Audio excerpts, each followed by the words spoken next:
Hi, my name is Ariana MacDonald, and I'm going to be reading the story I wrote. It's a short story, but I made it into 3 chapters. It might be kind of crappy, but I like it a lot. I'm kind of into the dark, gloomy, death kind of things, so if you don't like that kind of stuff, stop watching. Here goes. Skull Tattoo by Ariana MacDonald.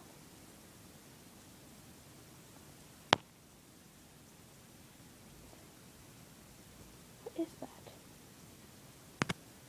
Got it. Okay.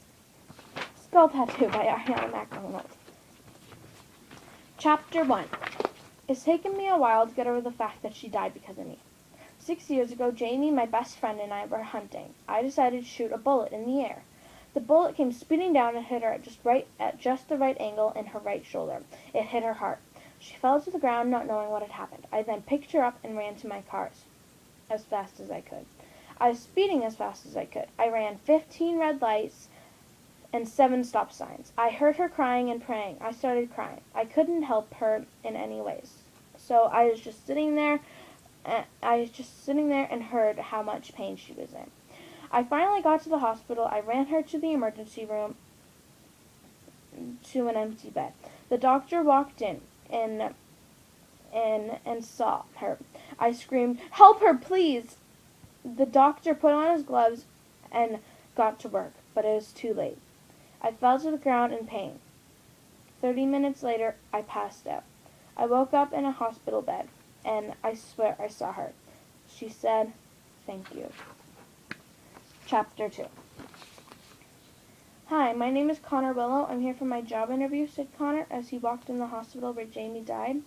He was kind of sad to be reliving Jamie's death at that hospital, but it's the only job that he was interested in. "If you will follow me this way, I will show you where you will be working." The nurse said. She walked me right into the room where Jamie died. I tried to block all the memories of the pain she was in, but it all just came back to me like the speeding bullet that killed her. I started to cry. I tried so hard to block the memories right before I could dry my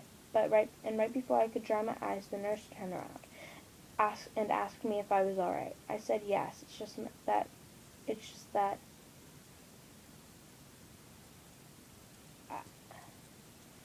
The nurse said, "It's okay to be sad, honey. Don't hide the fact that you're sad. Let it out, honey," said the nurse. I told her that my best friend died in this room because of me. The nurse started to cry as I told her how it happened. We sat there together crying for 20 minutes. Then I stopped, and she did too. After the nurse and I had that emotional 20 minutes together, she recommended I get a skull tattoo. I asked her for what reason why would I do that, and she said, "Because it symbols that someone has died because of you." So after I finished work, I went to the tattoo shop. I got a skull on the back of my leg with the date she was born and the date of her death. I also put her name and her favorite color on the banner across the skull. Maybe I could put a heart for how much I loved her, I asked the tattoo artist. I loved Jamie more than a friend. I was actually planning of asking her out that night when we came home, but I killed her. I paid the man his money, and he wrapped up my tattoo. As I was crossing the road, a drunk driver ran a red light and hit me. I am now living up in heaven with the girl of my dreams, and I plan to love her forever. Forever, I will never play with guns. The end. I hope you liked it. Like I said, you probably thought it was crappy, but I love it. Thank you. It means a lot to me.